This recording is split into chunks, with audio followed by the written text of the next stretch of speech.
Breaking news Maoist పార్టీకి మరో ఎదురు దెబ్బ తగిలింది. తెలంగాణ పోలీసుల మేజర్ ఆపరేషన్లో 35 మంది మావోయిస్టులు లొంగిపోయారు. లొంగిపోయిన మావోయిస్టుల్లో హిడ్మా బెటాలియన్ కమాండర్స్ ఉన్నారు. Errolla Ravi alias Prashant, KMDC commander alias Kamareddy, Prashant CMDC commander, Adilabad Naspur దళం బెటాలియన్ కమాండర్స్ ఉన్నారు. లొంగిపోయిన వారి నుంచి భారీగా AK-47, ఇన్సాస్, SLR తుపాకులు స్వాధీనం చేసుకున్నారు పోలీసులు.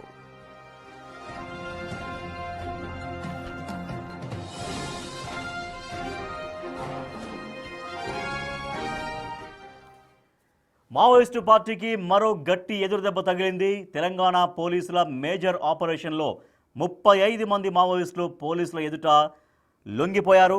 మరింత సమాచారాన్ని మా అసోసియేట్ ఇన్పుట్ ఎడిటర్ నగేష్ అందిస్తారు. నగేష్, 35 మంది మావోయిస్టులు లొంగుబాటు జరిగింది. ఎవరి సమక్షంలో వాళ్ళు లొంగిపోయారు? ఆ లొంగిపోయిన వాళ్ళల్లో ఏ క్యాడర్కి సంబంధించినటువంటి మావోయిస్టులు ఉన్నారు?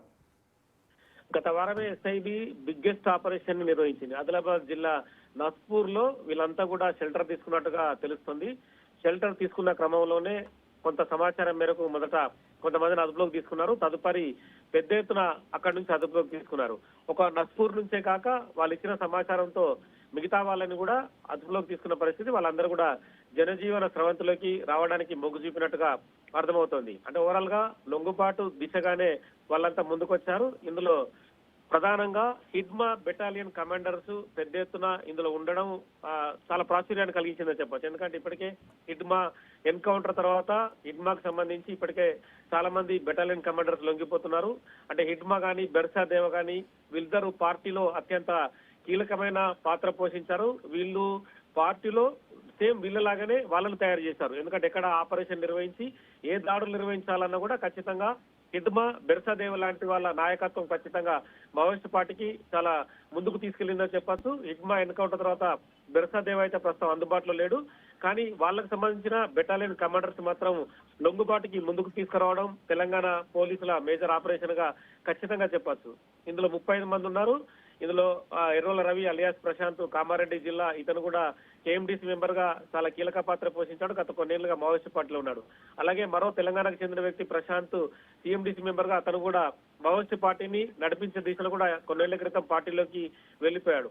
మిగతా 35 నుంచి 40 మంది సభ్యులు ఇందులో ఉన్నారు. వాళ్ళందరి నుంచి పెద్ద ఎత్తున AK-47లు, అలాగే ఇన్సాస్ వెపన్స్, SLRలు, అలాగే ఇంకా మిగతా సామాగ్రిని కూడా పోలీసులు స్వాధీనం చేసుకున్నారు. మధ్యాహ్నం 2:30 గంటలకు DGP శివేందర్ రెడ్డి వీళ్ళందరినీ మీడియా ముందు ప్రవేశపెట్టినారు. కానీ తెలంగాణ పోలీసులు SIB ఇందులో కీలక పాత్ర పోషిస్తోంది. ఇప్పటికే చాలా మంది లొంగుబాటుకు ముందుకు రావాలని చెప్పి వాళ్ళందరినీ లొంగుబాటు దిశగానే ముందుకు తీసుకెళ్తుంది. అంటే మిగతా రాష్ట్రాల మాదిరిగా ఎన్కౌంటర్ అనే పరిస్థితిని తీసుకురాకుండా ఇప్పుడు అగ్రశ్రేణి నాయకత్వం తెలంగాణలో ఉన్న వాళ్ళు మరో ఇద్దరు ఉన్నారు. బడే చొక్కారావు అలియాస్ దామోదర్ ఉన్నారు. అలాగే మరో వ్యక్తి గణపతి కూడా ఉన్నారు.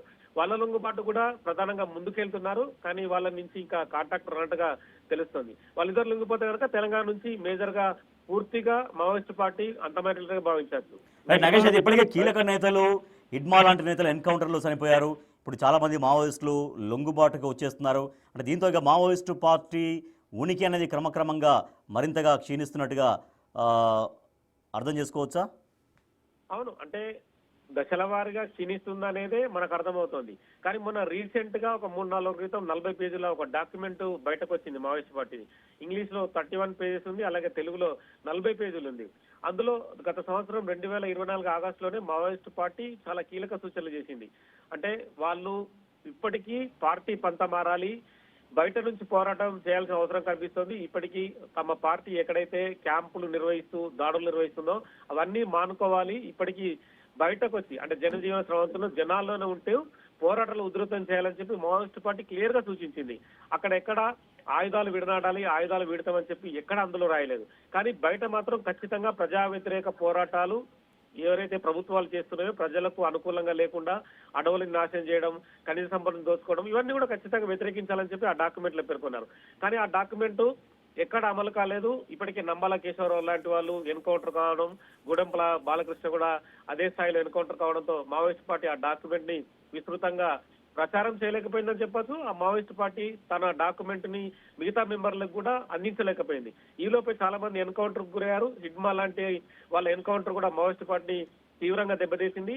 అంటే నేషనల్ ఇంటిగ్రిటీలో భాగంగా ముఖ్యంగా కగార్ ఆపరేషన్ నిర్వహిస్తూ ఖచ్చితంగా నెక్స్ట్ ఇయర్ లోపు మావోయిస్టు పార్టీలు అంతం చేయాలనేది కేంద్ర హోంశాఖ చేస్తున్న ప్రయత్నం. ఈ క్రమంలోనే పార్టీ కూడా తన పంతాన్ని మార్చుకున్నట్టుగా మనకు అర్థమవుతోంది. లొంగుబాటు దిశగా బయటకు వచ్చిన మరి వీళ్ళంతా కూడా ప్రజా పోరాటంలో పాల్గొనే అవకాశం కనిపిస్తుంది. ఇప్పటికీ బయట కూడా ఎస్ఐబి కానీ నేషనల్ లో ఉన్న హోంశాఖ ఇన్ఫర్మేషన్ ప్రకారం 30-40 వేల మంది అర్బన్ నక్సలైట్లే భారతదేశంలో ఉన్నారు. సో ఇవన్నీ కూడా ఖచ్చితంగా అంటే రకరకాలుగా ప్రభుత్వాలు చేస్తున్న ఏదైతే ప్రజలకు వ్యతిరేకంగా జరిగితే ప్రజలకు నష్టం జరిగితే వాళ్ళందరూ కూడా పోరాటాల దిశగా ముందుకెళ్లే అవకాశం కనిపిస్తుంది. Right, thank you Nagesh. Maoist పార్టీకి మరో గట్టి ఎదురుదెబ్బ తగిలింది. ఒకేసారి 35 మంది మావోయిస్టులు పోలీసుల ఎదుట లొంగిపోయారు. వాళ్ళ మధ్యాహ్నం లొంగిపోయిన వారి వివరాలు పూర్తిగా పోలీసులు వెల్లడించబోతున్నారు.